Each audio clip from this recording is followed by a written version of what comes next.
जब हम 5 हमारे 25 होगा तो होगा ही ना, जनसंख्या उनकी बढ़ेगी ही बढ़ेगी। इन्फिल्ट्रेशन सारे आसपास की जगहों से आप यहाँ पर लेके आ जाइए और नहीं, उनको लेकिन मैम illegal कब तक, तरीके मैं वही से तो कह रहा हूँ अपने भाई कब तक, ये वो वाला वक्त तो नहीं है ना कि भाई मुगलों ने हमला कर लिया, मुगल आ गए तो ऐसा है कि बाबर आ गया। मतलब डॉक्टर रिजवान अहमद ये तो बहुत चौंकाती है, डराती है। और जब बात यूसीसी के लेकर के आते हैं तो ये भैया ये कहते हैं कि भैया ये हिंदू राष्ट्र बना देंगे। हिंदू राष्ट्र की बात, ये तो मुस्लिम राष्ट्र बन रहा है। जी, जय हिंद, वंदे मातरम। सचिन भाई, बहुत दिनों बाद आपसे मुलाकात हुई है। हाँ। सचिन भाई, बहुत दिनों बाद आपसे मुलाकात हुई है। जी रिजवान भाई, अभी किसी ने पैनल में बोला कि आपका दिमाग खराब है, पर उन्होंने बोला कि भाई मैं तो आंकड़े दे रहा हूं, तो मैं भी आंकड़े देता हूं और आगे बात को बढ़ा देता हूं कि अगर सचिन भाई का दिमाग खराब है तो आंकड़े देने वाला बहुत बड़ा मूर्ख है। अभी मैं भी आंकड़ों के साथ ये शब्द इस्तेमाल कर देता हूं। तो जिसने ये बोला कि क्या मुसलमान 17 करोड़ से 100 करोड़ हो जाएंगे, उस वक्ता को ये नहीं पता कि जब देश का बंटवारा हुआ था तो मुसलमान केवल 25% थे। मुसलमानों को देश बांटने के लिए 100 करोड़ खोने की जरूरत नहीं पड़ती। मेरे भाई 25 करोड़ पे काम लगा दिया था, भारत माता के 2 टुकड़े करवा दिए थे। तो 17 से 100 पहुंचने की जरूरत नहीं है, 25% भी पहुंच गए तो भारत को काट देंगे। ये हिस्ट्री है, ये आंकड़े हैं। मुझे मूर्ख क्या पागल मत कहना, ये आंकड़े हैं, इतिहास है। ठीक है, अब आगे बढ़ता हूं। अभी भाई ने एक आंकड़ा दिया कि हिंदू 1.9% है और मुसलमान 2.2% है। इन्होंने उसको 2.1 कर दिया, वो 2.2% है। मुसलमानों में भी गिरावट आई है, बड़ी अच्छी बात है। अच्छा सचिन भाई, ये सुनने में बहुत कम लगता है। अरे क्या हो गया, 1.9 और 2.2, अरे एक ही बात तो है। नहीं, एक बात नहीं है, इसमें बहुत बड़ा झोल है। इसका मतलब है 30% का फर्क। 1.9 और 2.2 में 30% का फर्क है। जब 100 बच्चा हिंदू का पैदा होगा तो 115 मुसलमान का होगा, 200 हिंदू का होगा तो 230 मुसलमान का होगा। तो मेरे भाई, इस गणित से 30% के फर्क को जब जोड़ोगे ना तो 50 साल में मुसलमान 25% होगा और 1947 की तरह देश को बांटने की मांग कर रहा होगा। क्या करो, अब मैं आगे बताता हूं आपको एक और आंकड़ा। पीएफआई ने जो 47 में बोला था कि 47 में मुस्लिम राष्ट्र होगा, 25 से 35% भी मुसलमान हो गए। खुद मैं मुसलमान हूं, सुन्नी मुसलमान हूं। तो इस देश को मुस्लिम राष्ट्र बना देंगे और नहीं बनेगा तो 2 टुकड़े कर देंगे। ये मुसलमान के दिल में भी है। लेकिन रिजवान अहमद तो कहते हैं कि गजवा, ये कहते हैं कि गजवा हिंद तो कुछ है ही नहीं। ये कहते हैं कि हमारे को कहा ही नहीं जाता गजवा हिंद। अच्छा, अभी बता दूं गजवा हिंद क्या है, फिर मुझे भी जाना है। सचिन भाई 2 मिनट दे, मैंने 40 सेकंड। ठीक है, फिर उसके बाद बिलाल भाई के पास आता हूँ। नहीं, आप वो बहुत देर से इंतजार कर रहे हैं, फिर उसके बाद बिलाल भाई के पास आता हूँ। 10 सेकंड दे दीजिए, मुझे जाना है। 10 सेकंड। हाँ। गजवा हिंद में बता दूं, जो अभी अब्दुल भाई आपको बोल रहे थे कि दिमाग खराब है। अफगानिस्तान हिंदुओं का था, मुसलमानों का हो गया। गजवा हिंद 1, पाकिस्तान का पूरा हिस्सा हिंदुओं को था, मुसलमानों को हो गया। गजवा हिंद 2, बिल्कुल। बंगाल हिंदुओं का था, मुसलमानों को हो गया। सिर्फ एक भारत बचा है। हाँ। हिंदुओं का था, मुसलमानों को हो गया। गजवा हिंद 4, बिल्कुल। और कश्मीर वैली भी छीनने को तैयार बैठे हैं। कौन आदमी है ये बेकार की बात कर रहा है, आपको बोल रहा है पागल? भगाओ उसको पैनल में से। ऐसा आदमी को क्यों बिठाते हो सचिन भाई आप? भगाओ उसको पैनल में से। कौन है ये? तो कह रहा है दिमाग खराब है। सर ऐसा है कि ये रोज सर्टिफिकेट देते हैं, आपको तो मालूम है, मुझे आदत पड़ गई सर। अब इनके सर्टिफिकेट या इनकी उससे थोड़ा ना मैं पढ़ाई करके पढ़ाई कमतर होती है। बिलाल खान, मुझे एक बात बताइए, बिलाल खान बच्चे 2 ही अच्छे जरूरी है? बिलाल खान इस वक्त जरूरी है? आंकड़े ये कह रहे हैं आने वाली जनरेशन के लिए। आता हूं, एक सेकंड, एक कमेंट सबसे ले। आने वाली जनरेशन के लिए एक कमेंट ले लूं, एक कमेंट ले लूं। मैं पहले इसका जवाब आप निंदा नहीं कर रहे, उसकी आप निंदा नहीं कर रहे, वो बोलते जा रहा है। नहीं, मैं जवाब दे रहा हूँ सचिन भाई। बोलिए। ये जो रिजवान है ये बीजेपी आरएसएस का एजेंट है और ये मुसलमानों के नाम पे धप्पा है, पूरे देश को पता है। देखिए, अब आप उस पे अब आप ऐसे आदमी को बिठाइए मत। ये देखिए बिलाल, अब आप तू तड़ाक पे आ जाएंगे क्योंकि आपकी पोल खुल गई, इनकी पोल खुल गई ना। ये पोल क्या खुल गई? ये पोल खोलने वाला आदमी भाई एक मुसलमान ने बता दिया दूसरे मुसलमान को कि कैसे हो जाएंगे, क्या एजेंडा है, गजवा हिंद क्या है, तो पोल खुल गई। तुम भी ले आओ आंकड़े। स्क्रीन पर इन दोनों को जरा डालें। एक सेकंड, आंकड़ों की लड़ाई करते हैं, देखते हैं भैया किसके आंकड़े। एक सेकंड, आंकड़े लेके आओ ना, आंकड़े। मैं आंकड़े पे जवाब दे रहा हूँ। हाँ बोलो बोलो, आंकड़े। रिजवान भाई इनके आंकड़े देखना, आंकड़े। रिजवान भाई इनके आंकड़े लो, आंकड़े आंकड़े।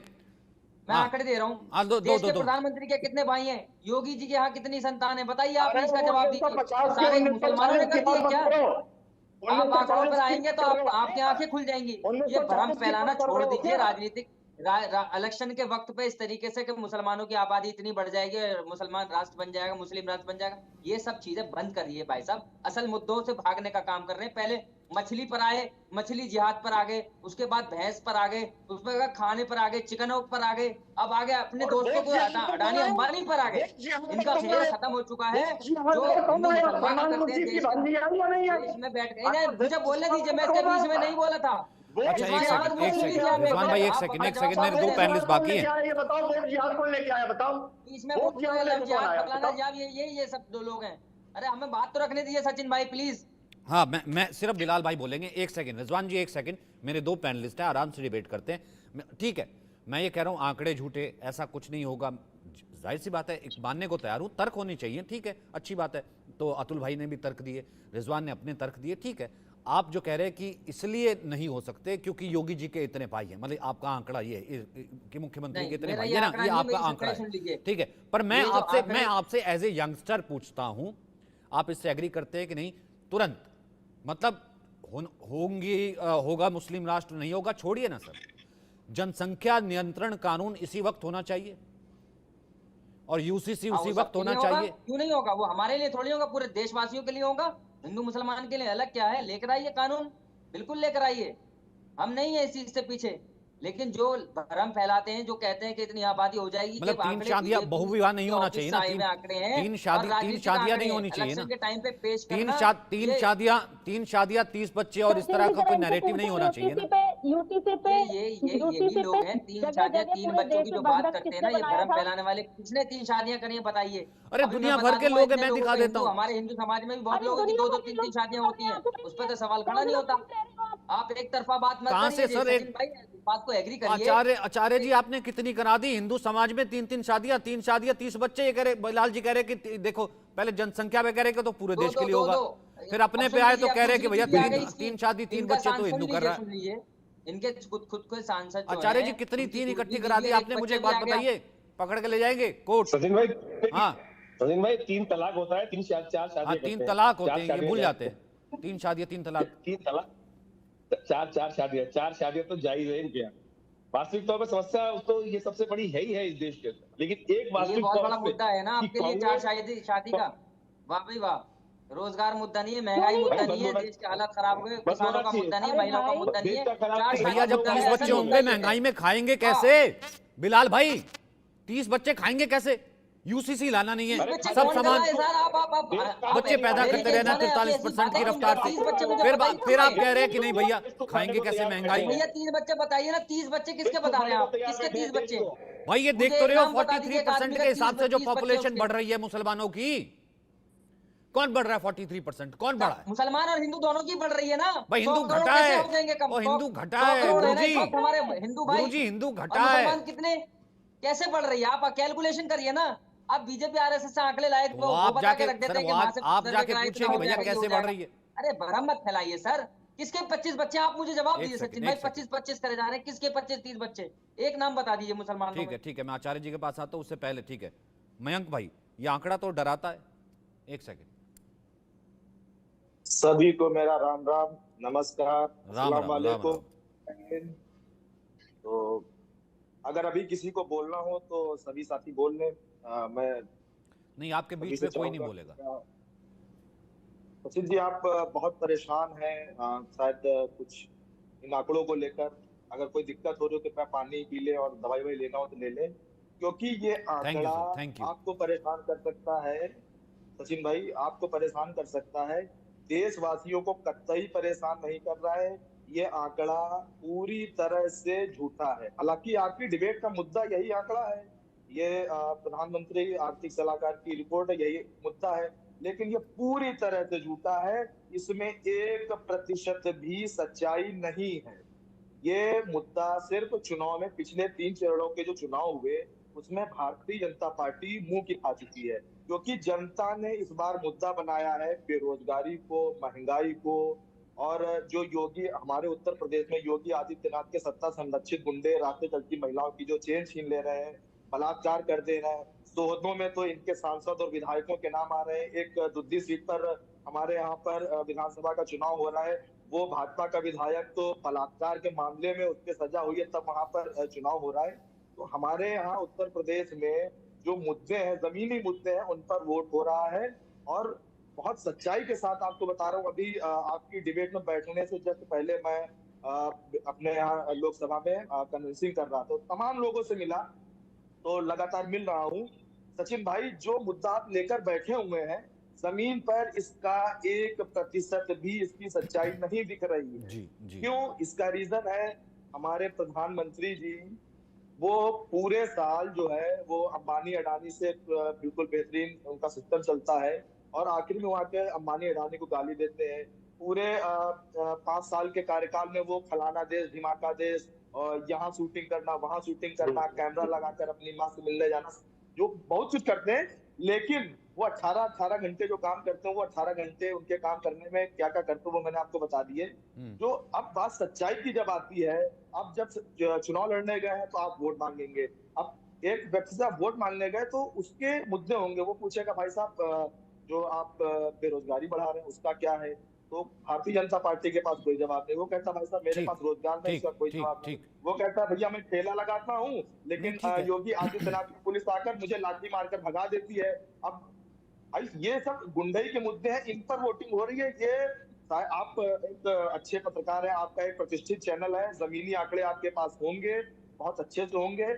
जो आप रिपोर्ट लेकर बैठे हैं, ये इसकी जमीनी कहीं पर भी नहीं है। और मेरे ख्याल से आज ये मुद्दा सुबह से मैं देख रहा हूँ, मैं जब सुबह उठा ट्विटर पे देखा, जनसंख्या नियंत्रण बहुत ट्रेंड कर रहा है, दिन भर से ट्रेंड कर रहा है। और जब मैं उस ट्रेंडिंग में जाके देखा, लेटेस्ट में या पुराने में, तो वहां पर जो दिख रहे हैं वो सिर्फ और सिर्फ भारतीय जनता पार्टी और संघ के ही नेता। ठीक, यानी कि बीजेपी का एजेंडा चुनावों के बीच आया है, असली मुद्दा महंगाई है। ठीक है मयंक भाई, मैं इस पर जवाब ले लूंगा। ठीक है, ठीक है। आचार्य जी, आप तो आचार्य हैं, जनसंख्या तो मुद्दा रहा ही नहीं ना कभी। ठीक है, अगर मैं इसको ऐसे ही ले लूं, महंगाई है भाई, जनसंख्या मुद्दा नहीं रहा तो ये आंकड़े आए हैं। ठीक है, आंकड़े किसी के लिए फर्जी, किसी के लिए ठीक नहीं है, किसी के लिए कुछ है।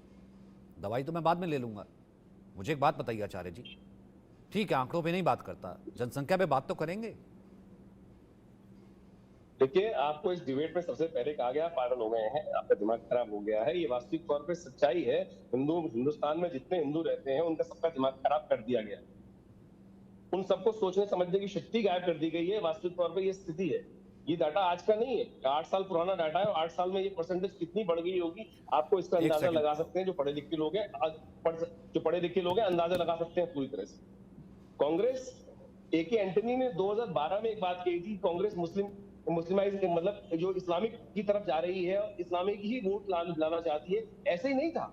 ये तमाम विपक्षी दल जो है मुस्लिम वोट बैंक की बंदरबाट जो करने का प्रयास कर रहे हैं, ऐसी थोड़ी कर रहे हैं। ये डाटा इनके पास पहले से उपस्थित है, और ये वही वास्तविक तौर पे यही स्थिति इसलिए क्योंकि पूरे देश में आप समझे पूरा विपक्ष जो है वो एक ही बंदरबाट करने का प्रयास कर रहा है कि मुस्लिम तुष्टीकरण, मुस्लिम तुष्टीकरण, मुस्लिम तुष्टीकरण। और यहाँ बैठे हुए लोग जो तथाकथित तौर पर मूर्ख नहीं है साहब, हम लोग पागल हैं जो इस सच्चाई को समझ नहीं पा रहे हैं। जो डाटा आज हमारे सामने भयावह रूप में उपस्थित है, वास्तविक तौर पर ये वास्तविक तौर पर इस देश की सच्चाई दिखाती, इस देश की नहीं पूरे विश्व की सच्चाई दिखाता है। अभी आप जापान में जाके देखें, जापान में 2010 में से लेकर 20 तक का डाटा उपस्थित हुआ है कि वहां 10 सालों में मुस्लिम आबादी 110% के हिसाब से बढ़ी, 110% के हिसाब से। आपको बिलीव नहीं करेंगे, जाकर इंटरनेट पे देखेंगे 110% के हिसाब से। पाकिस्तान पहुंच जाओगे 2 मिनट बाद। पूरे अफ्रीका, पूरे यूरोप के अंदर, पूरे ऑस्ट्रेलिया के अंदर, अमेरिका के अंदर जो मुस्लिम आबादी बढ़ रही है ऑर्गेनाइज वे में, मदरसे तथाकथित तौर पर, मस्जिद तथाकथित जितने उलेमा है, जितने इनके वास्तविक तौर पर लोग हैं, ये सब एक ही एजेंडा पे चल रहे हैं। इस विश्व में अगर आपको आज राज करना है तो डेमोक्रेसी के हिसाब से आपको वोटिंग राइट लेने पड़ेंगे, और वही ये ऑर्गेनाइज खेल खेल रहे रहे हैं, हिंदू समझ ही नहीं पा रहा। हिंदू का दिमाग खराब सही हो गया है, हिंदू का दिमाग खराब हो गया सही। अरे हम भी हिंदू हैं, हमको कुछ अच्छा सिखाइए। हम भी हिंदू हैं, हमको भी समाज में रहने की कुछ अच्छी चीजें सिखाइए। आपकी धार्मिक उन्माद सिखा रहे हैं आप तो वर्ण शंकर हैं भाई जनाब, आप तो वर्ण शंकर हैं, आप तो वर्ण शंकर।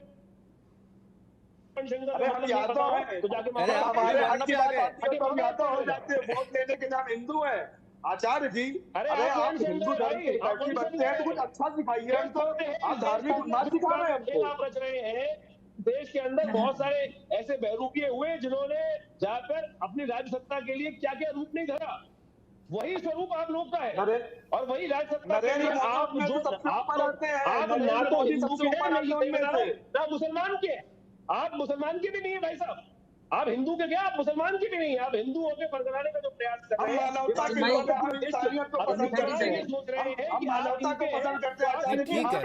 ठीक है, लेकिन ठीक है मयंक भाई, ठीक है, मैं आता हूँ उसी पे वापस, ठीक है, उसके बाद मैं आ रहा हूँ अपना रुचिका और अतुल भाई के पास। लेकिन उससे पहले रिजवान भाई आपकी तरफ से होता हुआ एक छोटा सा कमेंट लेता हुआ, क्यों ना बात करें जनसंख्या पे, मतलब क्यों ना बात करें जनसंख्या पे, क्यों ना बात करें। 60 सेकंड दे दें।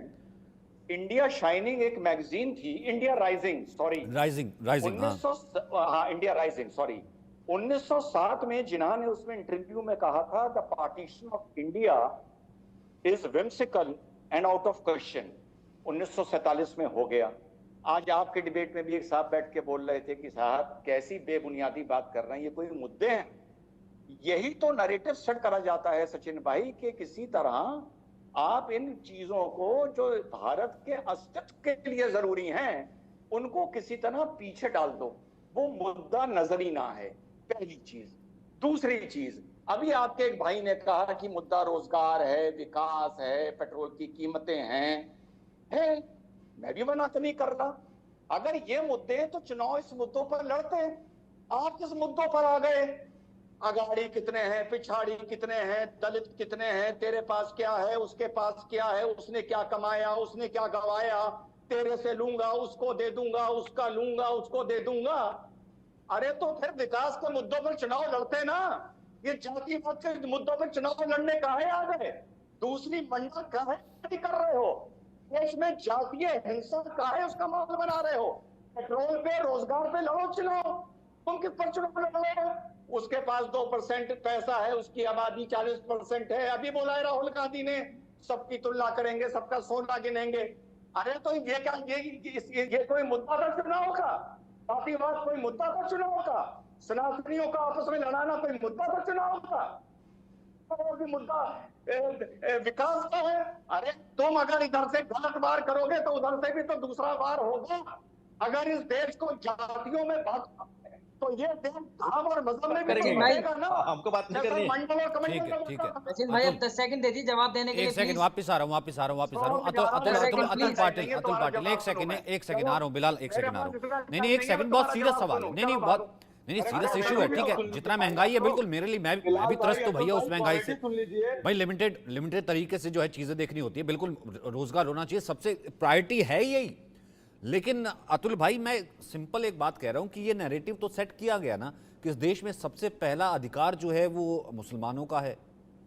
प्रधानमंत्री मनमोहन सिंह ने बताया ना सबसे पहले इस देश को। सुनो ना सचिन भाई, मैं सबसे पहले अपेक्षा करता हूं कि जिस तरह से रिजवान भाई को आप बिना रोकी टोकी बोलने देते हैं, मुझे भी बोलने। ठीक है, नहीं आप अपना कमेंट पूरा कीजिएगा, फिर मैं रोचिका को लेके आऊंगा, फिर आता हूं मयंक भाई के पास, बिलाल के पास भी आता हूं। बिलाल कुछ आंकड़े देना चाहते हैं उनके पास, बहुत अच्छे, बहुत पढ़ के बैठते हैं बिलाल, इतनी पढ़ाई करके आते हैं। मैं आपको सच्ची बता रहा हूँ, पूरा सेंसस जो है अभी आपको बताएंगे। अभी मैं बोलूं? हाँ, अभी आप बोलिएगा, फिर बिलाल पूरा सेंसस बताएंगे। इतना पढ़ के आते हैं, आप देखिएगा। हाँ अतुल, देखिए कैसा है कि मैंने कहा कि ऐसा 400 करोड़ पॉपुलेशन हो जाएंगी, ये तो दिमाग खराब सोचने वाली बात है। तो सबने बराबर उसको पकड़ के जैसे एक नैरेटिव सेट करने के लिए कहा कि मेरी भाषा खराब है। मैं तो आंकड़े रख रहा था, मैं तो तर्क रख रहा था। अभी आप देखिए क्या बात कर रहे हैं कि प्रधानमंत्री जी को हमने पूछा कि कहाँ हमने बोला है कि इसका लेके उसको दे देंगे, हमने कहा आर्थिक असमानताएं बड़ी है, उसको इक्विटी में लाना है, सबको बराबरी का हक देना चाहिए। हमने कहा SC, ST, OBC, इस देश का बहुजन जो है, इस देश का दलित है, इस देश का आदिवासी है, इसकी जनसंख्या हम अगर देख लेंगे तो हमें पता चलेगा शिक्षा पे कितना खर्चा करना है, स्वास्थ्य पे कितना खर्चा करना है, बाकी इंफ्रास्ट्रक्चर पे कितना खर्चा करना है, तो ये समसमान रूप से होगा। इसके लिए क्या करना है, तो 50% की मियाद हटाने की बात हमने की है। हमने पूछा उनको बार बार, हमारे अध्यक्ष जो है खड़गे साहब, उन्होंने खत लिखा प्रधानमंत्री जी को कि प्रधानमंत्री जी आप जो कह रहे हैं ये मुस्लिम लीग का है, तो आप बताइए कहाँ लिखा है हिंदू मुस्लिम? कहीं पर भी नहीं लिखा है। जो लिखा है बात, वो देश में किस तरह की स्कीम्स होगी हमारी, किस तरह से हम पूरे देश को साथ में लेके जाएंगे, उसमें राहुल जी ने यह भी कहा था कि गरीब जो है साधारण वर्ग के यानी जनरल कैटेगरी के, उन गरीबों के बारे में भी उनकी शिक्षा का स्तर क्या है सोशियो इकोनॉमिक सर्वे की बात की। उसको इस तरह से प्रधानमंत्री जी ने जो है वो झूठ पे झूठ बोलने का काम किया। जवाब पूछा तो जवाब दिया नहीं। अब कल हुआ, उन्होंने के मुंह से निकल गई सही बात। उन्होंने अदानी अंबानी अपने दोस्तों पर जो है भ्रष्टाचार का आरोप लगा दिया और ये भी बता दिया कि टेम्पो से पैसे आते हैं। वो कौन से टेम्पो में अदानी के बैठते हैं सारे देश ने देखा है। अब उस बात को दबाना है और ये जो जातिगत जनगणना है, सोशियो इकोनॉमिक सर्वे है, उसके बारे में कभी बात नहीं करना है। बेरोजगारी महंगाई के बारे में बात नहीं करना है। इसलिए बीच चुनाव ये इकोनॉमिक एडवाइजरी काउंसिल जिसकी लीड ऑथर, सुनिए ना, जिसकी लीड ऑथर जो है वो शमिका रवि है। शमिका रवि जो TN रवि की है। तो ये सीधा इस देश में हिंदू मुसलमान के नाम पर चुनाव लड़ने का जो इनका पुराना तरीका है वही तरीका सामने लेकर आ रहे हैं। 70 साल हो गए भाई साहब इस देश को आजाद होकर। आर्थिक असमानता का फॉर्मूला बताया था देश को सर मनमोहन सिंह जी ने विज्ञान भवन में। एक मिनट, नहीं, मनमोहन सिंह की बात भी झूठी है। ये तो मैं नहीं, है तो सुधीर चौधरी ने बताया कि ये बात झूठ है। अरे सर मैं किसी और का थोड़ा वो वाउच करता हूँ, मैं आपको दिखा देता हूँ बकायदा बाइट कितनी बार चलवाई है। पूरा बाइट सुनाओ मनमोहन सिंह जी का। चलो पूरा बाइट सुनाओ सर। पूरा बाइट सुनवाता हूँ मैं, हर रोज सुनवाता हूँ। आपको ही सुनवाई थी। नहीं सुनाओ, नहीं फिर से सुनाओ। दलित, आदिवासी, पिछड़े एंड स्पेशली मुस्लिम्स। अभी सुनवा देता हूँ, फिर मुकरिएगा मत। थोड़ी देर में सुनवा दूं, मुकरिएगा मत, निकलवाता हूँ मैं, निकाल के रखता हूँ। पूरा सुनाना। हाँ पूरा सर, पूरा मैं निकाल रहा हूँ। फिर मैं मोदी जी का बाइट सुनाता हूँ। वो भी सुनना पड़ेगा आपको। सचिन भाई सुनाओ, मनमोहन सिंह जी का सुनाओ, फिर मैं मोदी जी का सुनाता हूं। हाँ ठीक है, अभी सुना रहा हूँ। अभी निकाला लाइब्रेरी से। बोलिए बिलाल भाई, अपना आंकड़ा रखिए, फिर रुचिका आपके पास। जी। देखिए रिजवान भाई की बात का जवाब दूंगा। बड़ी लंबी बात कर रहे थे कि मुद्दों की बात पर इलेक्शन होना चाहिए, राजनीति होना चाहिए। तो आंखें खोल लेनी चाहिए इनको, जो आंखों पट्टी बंधी हुई है ना भाजपा और RSS की। देश के प्रधानमंत्री ने मंगलसूत्र का जिक्र किया है भाई साहब, और मुसलमानों के आरक्षण छीनने की बात किसने की? आरक्षण के नाम पे जब तक जिंदा हूं आरक्षण नहीं लेने दूंगा मुसलमानों को। ये तुष्टीकरण की राजनीति कौन कर रहा है? मछली की बात कौन कर रहा है? ये बताइए मुझे आप। और आज इस कदर उतर गए हैं कि अमित शाह से लेके और योगी जी से लेके इनके सारे लीडर हिंदू मुसलमान पर उतर गए हैं। तो इनको ये बताना चाहिए कि कौन महंगाई की बात कर रहा है, कोई महिला सुरक्षा की बात कर रहा है, कौन 1 लाख रुपए देने की बात कर रहा है महिलाओं के अकाउंट में डालने के लिए। 30 लाख जो पद खाली है सरकारी नौकरियों में, उनको देने की बात कौन कर रहा है? राहुल गांधी कर रहे हैं, ना कि प्रदेश के प्रधानमंत्री। अपना हिसाब देना 2019 में क्या किया है। 2 करोड़ युवाओं को रोजगार देने की बात की, दे दिए? बताइए, 15 लाख दे दिए जो आपने 2014 का नहीं दे पाए, 2019 का ही देके आप आगे 2024 की राजनीति है। ठीक है रुचिका, भ्रम की राजनीति जैसे मयंक ने भी कहा, रुचिका भ्रम की राजनीति जैसे मयंक ने भी कहा। उन्होंने कहा कि आंकड़े झूठे हैं क्योंकि ऑथर पसंद नहीं है, ऑथर कहीं तमिलनाडु से है, इसलिए ऐसा है कि रिपोर्ट झूठी है। ऐसा कुछ हो नहीं रहा। महंगाई से जो है बीजेपी के ऑथर बीजेपी के, तमिलनाडु के नहीं है, तमिलनाडु के गवर्नर बीजेपी की है। ठीक है, और बीच में ये आ गई आर्थिक असमानता किसके लेके किसको देंगे, ये और किसका सोना, ये बात कभी कही नहीं गई। रुचिका बोलिए। देखिए इतने सचिन जी, देखिए आंकड़ों पे सवाल आंकड़े नहीं है, ये वही सच है जो सबको पता है और कई दशकों से पता है। हम लोग हर जगह से देखते जा रहे हैं, पॉपुलेशन बहुविवाह की वजह से हो या मोदी जी का बयान सुनाने के लिए की वजह से हो, मुस्लिम आबादी भी बढ़ती ही जा रही है। 9 राज्य हमारे देश में ऐसे हैं जिसमें बहुसंख्यक मुसलमान हैं और हिंदू आबादी अल्पसंख्यकों में। कई दर्जन जिले ऐसे हो गए जिसमें बहुसंख्यक जो है वो हमारे मुसलमान है और हिंदू जो है वो अल्पसंख्यक में है। लेकिन उस जगह पर भी ये अल्पसंख्यक वाले अपने राइट छोड़ने को तैयार नहीं होते हैं। जो कांग्रेस है वही बात करती है देश के संसाधनों पे पहला हक मुसलमानों का होना चाहिए। उसके बाद बताइए ना, वो वेब बयान तो सर्वे सुनो भैया। करवाएंगे। वेब सर्वे किसका होगा? मैं मोदी जी का बयान सुनाता हूँ। अब एक मिनट आप बिलाल शांत जी, रहिए। बिलाल तो जी आप एक मिनट, मैं मोदी जी का बयान सुना रहा हूँ। मैं मोदी जी का बयान सुना रहा हूँ। आपको बोलने नहीं देना है फिर। आपके मैं मोदी जी का बोलती रहूंगी, मैं आपको बोलने नहीं दूंगी। अब आप थोड़ा शांत हो मोदी जाइए। जी का बयान सुनिए ना। शांत हो जाइए आपके आप। प्रधानमंत्री का है ना, मोदी जी का आपके नेता का बयान है। आपके नेता को रोक देंगे आप? आपके नेता को रोक देंगे आप? हम सोच रहे हैं जिस तरह जनसंख्या बढ़ रही है, आप ये बताइए जनसंख्या विस्फोट हो रहा है, ये मोदी जी अरे ने ये प्रधानमंत्री ने लाल किले प्राचीन ने यह कहा था कि हमारे यहाँ जनसंख्या विस्फोट होने वाला है, हमें सबको इस चीज का नियंत्रण पर ध्यान देना चाहिए। कौन ध्यान दे रहा है? हिंदू ध्यान दे रहे हैं। हमारे दो का कॉन्सेप्ट जो है वो हिंदुओं का हो गया, लेकिन हमारे मुसलमानों के लिए क्या है? हम 5 हमारे 25। कुछ दिन पहले मनोज तिवारी जो इनका सांसद है उसके बेटा हुआ है। आपको जानकारी होनी चाहिए, अगर आपकी आंखें खुली नहीं है तो खोल लीजिए। अच्छी जिंदगी दे पाएंगे क्या? उनको संसाधन दे पाएंगे अपने पास से? लेकिन नहीं, संसाधनों पे से पहला हक जब मुसलमानों का होता है। आप ये झूठ है, ये झूठ है मेरी बहना, ये झूठ है, ये सच साबित हो चुका है झूठ बोल रहे करके। जब मुसलमानों को रिजर्वेशन दिया जाएगा, वो किसके कोटे में से दिया जाएगा? किसका शेयर कटेगा? SC, ST, OBC का। अभी आप अपने मोदी जी का भाषण सुनिए। संविधान में रुचिका जी, ये देखिए अभी मोदी जी का भाषण सुनाता हूँ। अपने नेता का भाषण नहीं सुन रहे हैं लोग।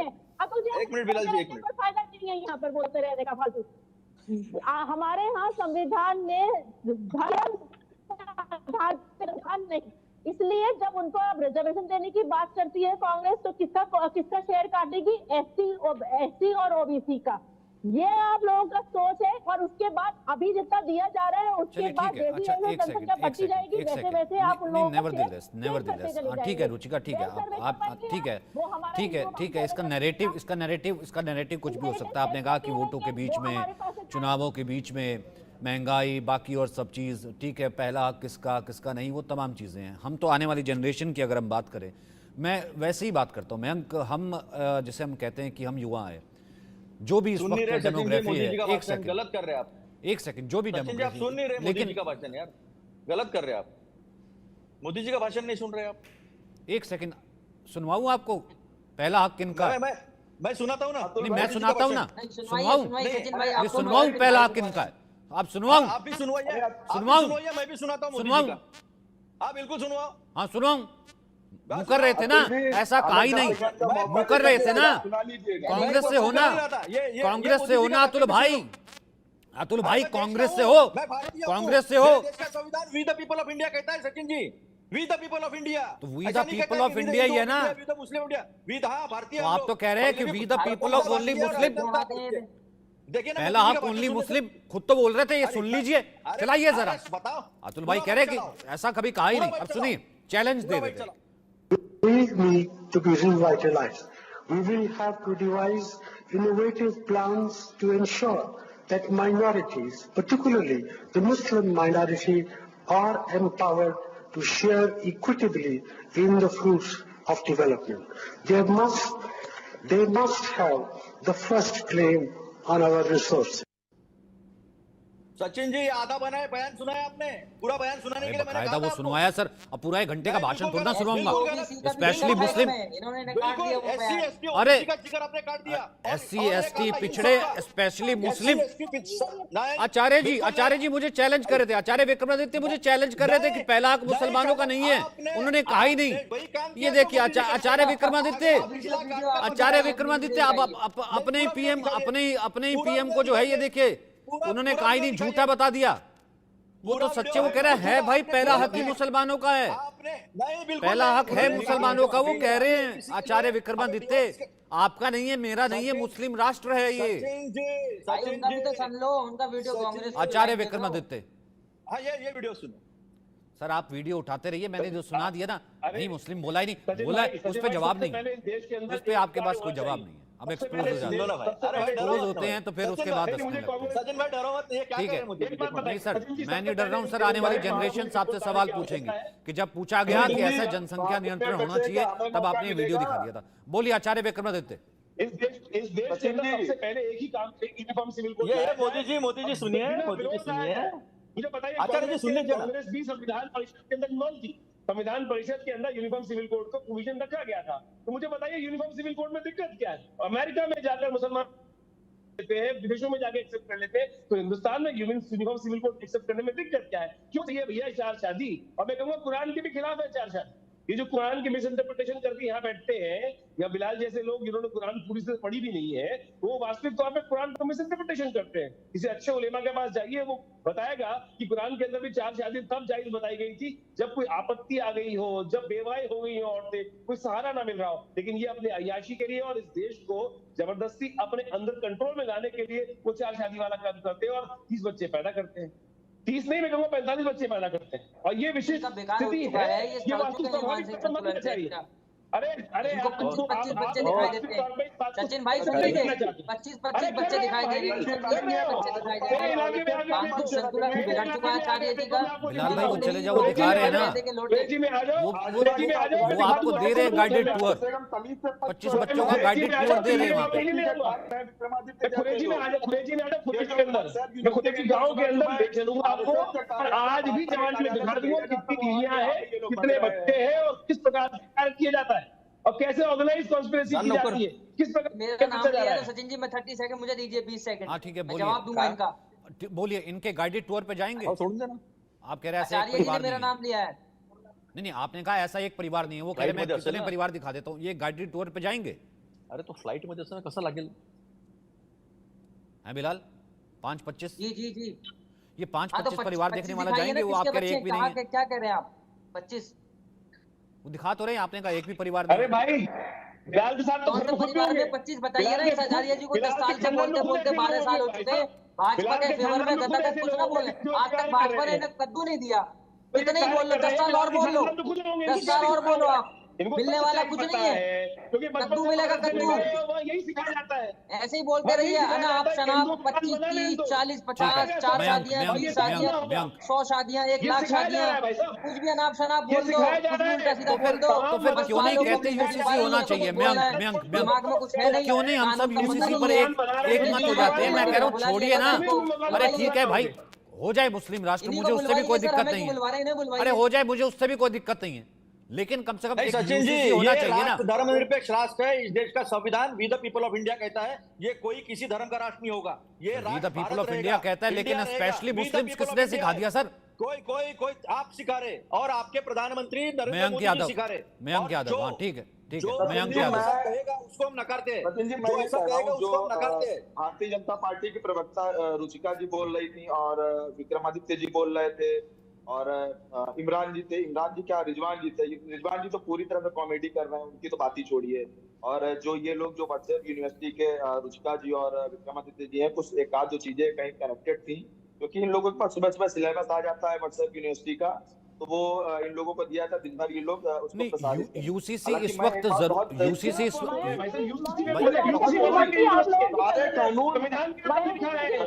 सारे कानून जरूरी है, लेकिन प्रधानमंत्री मोदी जी की हैसियत नहीं है कि वो कानून लागू कर सके। प्रधानमंत्री मोदी जी की हैसियत नहीं है कानून लागू कर सके, उनके अंदर एक डर है। प्रधानमंत्री यूसीसी पे चर्चा कर लेते हैं। डरते हैं, अगर इनके अंदर डर ना होता, पिछले 10 सालों से सत्ता में है, ये लोग कानून लागू कर चुके होते। हमारे प्रधानमंत्री जी डरपोक है, इसका सबसे बड़ा उदाहरण मैं आपको दे रहा हूँ। सोनम वांगचुक जी जो लेह लद्दाख के हैं, वो पिछले कई दिनों से धरना दे रहे थे क्योंकि चीन हमारी सीमाओं पर कब्जा कर रहा है। चीन हमारे सीमा पर कब्जा कर रहा है। हमारे प्रधानमंत्री के मुंह से एक झूठ तक नहीं निकला। अरे प्रधानमंत्री डरपोक है। चुनाव आ रहा है तो वो धार्मिक उन्माद फैलाने के लिए व्हाट्सएप यूनिवर्सिटी में सिलेबस भेज रहे हैं। रुचिका और विक्रमादित्य जैसे लोगों को यहाँ पे फर्जी मनगढ़ंत बातें बताने के लिए भेज रहे हैं। सचिन जी, मैं दावे के साथ कह सकता हूँ, दोनों लोगों से भारतीय जनता पार्टी का पक्ष आपने रखा। आपने बहुत अच्छी भाई साहब, आप इस देश को खाने वाले पूजा पाठ करो, लड्डू ना हमको खिलाओ, पैसा ना ले जाने वाले लोग काम हमारे मत में आ जाएगा। अरे रुचिका मंदिर जाने का पैसा हमसे लेगा, ये पुण्य काम मैं कर दूंगा। मैं ऐसे पुण्य कामों में पीछे नहीं हटता हूँ। आप लोगों को पैसे दे दूंगा, जाइए पूजा पाठ करिए, प्रसाद लाइए, हमको खिलाइए, ठीक है, इसमें कोई बड़ी बात नहीं है। धार्मिक पूजा पाठ सबको करना चाहिए, पूरे साल हम लोग जातियों में कटे रहते हैं, चुनाव आता है तो हम हिंदू क्यों बने? जब पूरे साल हमको जातियों के नाम पर गाली दी जाती है, हमारा हक प्रधानमंत्री नरेंद्र मोदी की भारतीय जनता पार्टी का आधा सेकंड दीजिएगा, तो हम भारतीय जनता पार्टी की गलत नीतियों का समर्थन क्यों करें? ठीक है, ओके मयंक जी, मेरे पास वक्त इतना ही, आचार्य जी मैं दूंगा, क्योंकि लास्ट में ना बिलाल भाई, एक सेकंड, लास्ट में आपके पास आ जाता, लेकिन बिलाल भाई हाथ जोड़ के मुस्लिम भाइयों को ना एक अपील करना चाहते हैं। वो सबको कहना चाहते हैं कि बच्चे जो है वो शादी एक ही अच्छी और बच्चे जो है वो दो ही अच्छे। 25 वाला आप कह रहे थे, बस इतना ही मेरे पास वक्त है। बिलाल भाई सब मुसलमानों को अपील कीजिए कि मेरे मुस्लिम भाइयों वो जो आप करते हैं कीजिए। बिलाल भाई करते तो ज्यादा अच्छा रहेगा। एक सेकंड ये उनके रिश्तेदार है ना, ये नहीं, उनका नाम नहीं बताएंगे ये लोग, मतलब नाम बता के अपील करते हैं। देश के प्रधानमंत्री के बताइए, योगी जी के बताइए, मनोज तिवारी अरे अपील कर दीजिए ना, आप कह रहे 5-25 होता नहीं तो उनको अपील तो कीजिए। बिलाल खान का तो नाम ले दिया आपने, बिलाल खान से तो अपील कर दी, इनसे अपील नहीं करेंगे, इनसे अपील कर दीजिए। महोदय लोगों, मनोज तिवारी जी, रवि किशन, थैंक यू बिलाल साहब, बहुत बहुत शुक्रिया आपकी अपील का। ये देख लिया कि 4 शादी अलाउड है, 40 बच्चे अलाउड है, तमाम चीज़ें अलाउड है। मैंने तो एक आंकड़े रखे थे, आंकड़े जिसको पसंद आएंगे ठीक है, नहीं पसंद आए तो साहब ठीक है। आने वाली जनरेशन्स कहीं ना कहीं सवाल तो पूछ लेंगी ना साहब, कि किसी ने सवाल पूछा था या नहीं पूछा था। भारत आज एक मुस्लिम राष्ट्र है।